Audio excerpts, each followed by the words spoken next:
رکیں دادا جان، اس آواز نے سب کو اپنی طرف متوجہ کیا۔ اگر ولید کا نکاح ہو رہا ہے تو مجھے بھی کرنا ہے۔ کیا بول رہے ہو زمان پتر؟ عافیہ بیگم، یہ اب آپ کا بیٹا کیا چاند چڑھانے والا ہے؟ مجھے کیا پتہ، آپ کی اولاد بھی تو ہے، آپ پر بھی گئی ہے۔ او ہو ممی ڈیڈی، آپ لوگ بعد میں لڑنا، دیکھیں تو زمان بھائی بھی شادی کی بات کر رہے ہیں۔ ارمان نے شرارت سے آنکھ ماری تھی عافیہ بیگم کو، تو وہ بولی، میری تو اولاد ہے ہی گندی۔ چلیں زمان بھائی، آپ شروع کریں۔ امان نے ٹھوڑی پر ہاتھ رکھ کر زمان سے بولا، دادا جان، میں حور سے نکاح کرنا چاہتا ہوں۔ جہاں آپ ولید کا کر رہے ہیں ویسے میرا بھی کر دیں، اور قسم سے چچی جان اور حور کو کوئی اعتراض نہیں۔ سب مسکرائے تھے اس کی جلد بازی دیکھ کر۔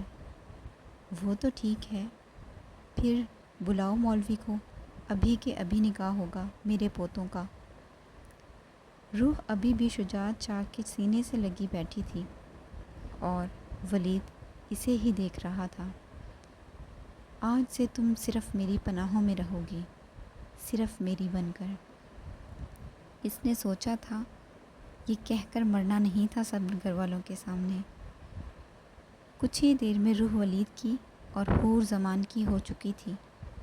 عافیہ بیگم تو حور کو سینے سے لگائے بیٹھی تھی اور عظمیٰ بیگم روح کو کنگن پہنا رہی تھی۔ سب خوش تھے، اگر کوئی نہیں تھا تو وہ تھی تحریم اور اس کی بیٹی زمل۔ چلو بھائی، اب سب لوگوں اپنے اپنے کاموں پر، شجاعت شاہ نے سب کو اکٹھے بیٹھے دیکھ کر کہا۔ سب جا چکے تھے، صرف روح، عظمیٰ بیگم اور عافیہ بیگم لاؤنج میں بیٹھی تھی۔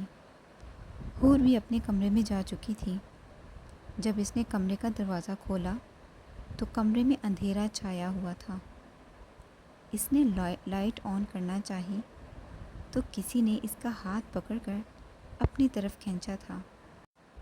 وہ سیدھا جا کر اس کے سینے سے ٹکرائی۔ ویسے بھی حور بہت مشکل سے زمان کے سینے تک آتی تھی، اس کے آگے تو وہ بالکل بچی لگتی تھی۔ اندھیرا ہونے کی وجہ سے کچھ نظر نہیں آ رہا تھا، اس لیے حور اس کا چہرہ نہیں دیکھ سکی۔ کون ہے؟ کون ہو سکتا ہے؟ جواب پورے سکون سے آیا تھا، آپ؟ جی میں۔ میرے علاوہ کون یہ کرنے کی جرات کر سکتا ہے؟ آپ کیا کر رہے ہیں میرے کمرے میں؟ اور لائٹس کیوں آف کی ہیں؟ آپ کو پتہ ہے نا مجھے ڈر لگتا ہے اندھیرے سے۔ میں ہوں نا پاس، اب کیوں ڈر لگے گا؟ آپ پاس کہاں ہیں؟ آپ تو اتنے اوپر ہیں اور مجھے تو آپ کی شکل بھی نہیں دکھ رہی۔ یہ لو، دیکھ لو۔ زمان نے اسے بچوں کی طرح گود میں اٹھا کے اپنے روبرو کیا تھا۔ وہ اسے گود میں لیے بیڈ پر بیٹھ گیا تھا۔ آپ نے مجھے بچوں کی طرح کیوں اٹھایا؟ کیا میں آپ کا بچہ ہوں؟ ابھی تو تائی جان کہہ رہی تھی کہ میں آپ کی بیوی ہوں۔ اچھا، تو روح میری بیوی ہے، انٹرسٹنگ۔ تو کیا آپ کو نہیں پتہ؟ نہیں، مجھے نہیں پتہ۔ زمان نے اس کے بال ماتھے سے ہٹا کر وہاں اپنے لب رکھے تھے۔ آپ نے مجھے کس کیوں کیا؟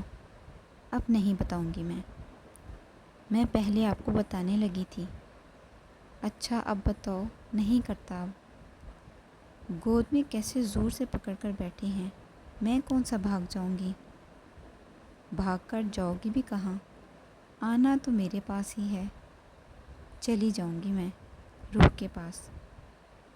وہ تو ولید کے پاس ہے۔ نہیں، ولید بھائی تو آفس چلے گئے۔ میں بھی تو آفس میں ہوں۔ آپ تو یہاں ہیں، بس پھر وہ بھی وہاں ہے۔ کیا ہے؟ مجھے بالکل سمجھ نہیں آ رہی۔ اچھا تم اسے چھوڑو، مجھے سمجھو بس۔ کیوں؟ آپ کوئی میتھ کا سوال ہے کیا؟ ہاں۔ وہ کیسے؟ وہ ایسے۔ زمان نے اس کے دونوں ہاتھوں کو اپنے ہاتھوں میں پکڑ کر اس کے ہونٹوں کو اپنے ہونٹوں میں جکڑا تھا۔ اوہ، واقعی ہی حور کو سمجھ نہیں آیا کہ یہ کیا تھا۔ زمان اس کے نرم لبوں کو اپنی قید میں لیے ہوئے ایسے ہی بیڈ پر لیٹا تھا۔ جب اس کے عمل میں شدت آئی تو روح نے اس کی شرٹ کو مٹھیوں میں زور سے پکڑا تھا۔ وہ اس کے لمس میں اس قدر مدہوش تھا کہ اسے خبر نہیں ہوئی کہ حور کا سانس بند ہو رہا ہے۔ جب اس کا دل بھر گیا اس کے ہونٹوں سے، تب وہ پیچھے ہوا اور ہٹنے سے پہلے ایک زور سے کاٹی کی۔ اس سے پہلے کہ حور چیخ مارتی، اس نے اس کی چیخ کو اپنے منہ میں ہی دبا لیا تھا۔ اب پھر اس کے ہونٹ اس کے رحم و کرم پر تھے۔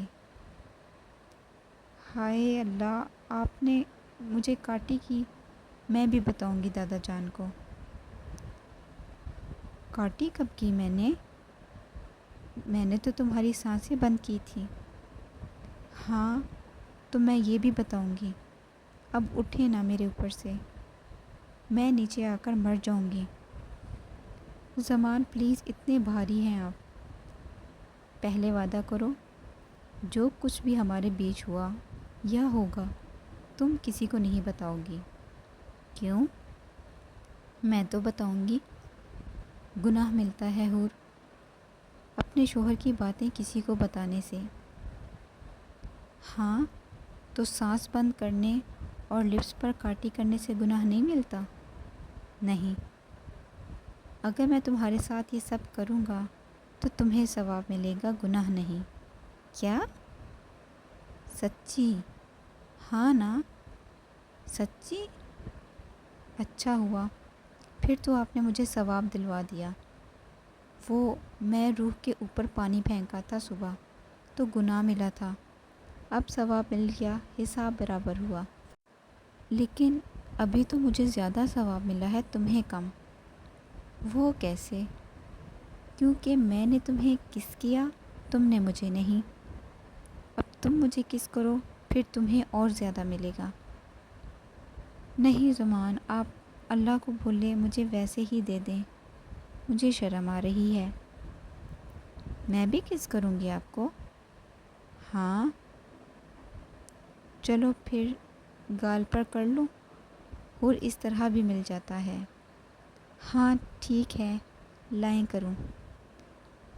حور نے نرمی سے زمان کی گال پر کس کیا تھا، لیکن زمان تو شاید موقع کی تلاش میں تھا۔ ادھر حور نے اس کی گال پر اپنے لب رکھے، تب ہی زمان نے دوبارہ سے اس کے ہونٹوں کو اپنے ہونٹوں میں جکڑا تھا۔ یہ کیا حور، تمہارے ہونٹ پھسل کر میرے ہونٹوں پر آ گئے اور خود ہی کس بھی ہو گئی۔ زمان شاہ حور کے ساتھ بچہ بنا ہوا تھا۔ کوئی اور دیکھتا تو شاید ناز کرتا حور کی قسمت پر۔ اتنا اکڑو شخص اپنی حور کے لیے اتنا نرم دل۔ کیسے لے گئی وہ میری آنکھوں کے سامنے زمان کو، کیسے؟ زمان صرف میرا ہے، کیسے کسی اور کا ہو سکتا ہے وہ؟ یہ سب آپ کی وجہ سے ہوا۔ کیا ضرورت تھی روح اور ولید کو دیکھ کر اتنا ڈرامہ کرنے کی؟ آپ کے ڈرامے کی وجہ سے زمان بھی نکل گیا ہاتھ سے، چلا گیا وہ حور کے پاس۔ ہاں وہ چلا گیا اور میں دیکھتی رہ گئی۔ بیٹا بات سنو میری، آپ چپ کر جائیں ماما، پہلے سب آپ نے خراب کر چکی ہیں، بس اب زمان کو میرے پاس آنا ہی ہوگا، حور کو جانا ہوگا، اس کی زندگی سے جانا ہوگا ہمیشہ کے لیے۔ میرا پیار ہے زمان، اور اسے بھی میرا ہی ہونا ہوگا۔ جب سے زمل کو پتہ چلا تھا زمان کے نکاح کا، وہ تو پاگل ہو رہی تھی اور اپنی ماں پر بھڑک رہی تھی۔ زمل زمان کو پسند کرتی تھی اور وہ کئی بار اس سے اظہار بھی کر چکی تھی، لیکن زمان کو اس سے سخت نفرت تھی۔ شاید اس کی وجہ زمل کا لیٹ گھر آنا اور آوارہ لڑکوں کی دوستی تھی۔ زمل اور اس کی ماں لالچی تھی۔ تحریم کی نظر ولید پر تھی کیونکہ وہ ساری پراپرٹی کا اکلوتا وارث تھا، جبکہ زمل کو زمان شاہ چاہیے تھا۔ حیا بیٹا، آپ کو امان لینے آئے ہیں۔ جی امان آئے ہیں؟ جی بیٹا، وہ اکیلے ہی آئے ہیں اور آپ کو جلدی آنے کا بولا ہے۔ جی میں جا رہی ہوں۔ وہ ہاسٹل سے نکل کر باہر آئی تو وہ سامنے ہی کھڑا تھا۔ اسے دیکھ کر حیا کی سانسیں اس کے سینے میں اٹکی تھیں، شاید ڈر کی وجہ سے یا اس کو دیکھ کر۔ وہ آہستہ آہستہ چل کر اس کے پاس آئی۔ السلام علیکم۔ امان اپنے فون میں مگن تھا کہ اسے اس کی مطلوبہ آواز سنائی دی۔ اس نے آنکھوں سے گلاسز اتار کر دیکھا تو وہ اس کے سامنے کھڑی تھی۔ وعلیکم السلام۔ تمہیں امی نے کال کی تھی، آئی کیوں نہیں ڈرائیور کے ساتھ؟ وہ میرا پیپر تھا، میں پڑھ رہی تھی۔ خالہ جان کو میں نے بتا دیا تھا اور ان سے سوری بھی کیا تھا۔ اور میں میرے سے کی سوری؟ اب تمہیں مجھے نہ بتانے کی سزا ملے گی۔ دیکھو اوپر، بارش ہونے والی ہے نا، تم بارش میں بھیگو گی میرے ساتھ۔ حیا کی آنکھوں میں آنسو دیکھ چکا تھا وہ آپ کو پتہ ہے نا مجھے ڈر لگتا ہے بارش سے۔ ہاں پتہ ہے، اس لیے تو کہا ہے، چلو بیٹھو گاڑی میں۔ وہ کانپتی ہوئی گاڑی کی طرف چل دی۔ امان نے اس کے لیے گاڑی کا دروازہ کھولا اور اسے بٹھا کر بند کر دیا اور خود دوسری جانب جا کر ڈرائیونگ سیٹ سنبھالی۔ گاڑی کسی انجان راستے پر چل رہی تھی۔ حیا کی جان ہوا ہوئی یہ دیکھ کر۔ ہم کہاں جا رہے ہیں؟ میرے فارم ہاؤس، اس نے سامنے نظر ٹکائے جواب دیا۔ لیکن کیوں امان؟ بارش میں بھیگنے۔ پلیز امان ایسا نہ کریں۔ کیا؟ ہم گھر چلتے ہیں نا پلیز۔ گھر ہی تو جا رہے ہیں۔ نہیں وہاں نہیں، اور کہاں؟ جہاں سب ہیں۔ چلیں گے بعد میں۔ اب حیا بھی بے بس ہو کر چپ ہو گئی تھی۔ وہ جانتی تھی آج اسے بارش اور امان سے کوئی نہیں بچا سکتا۔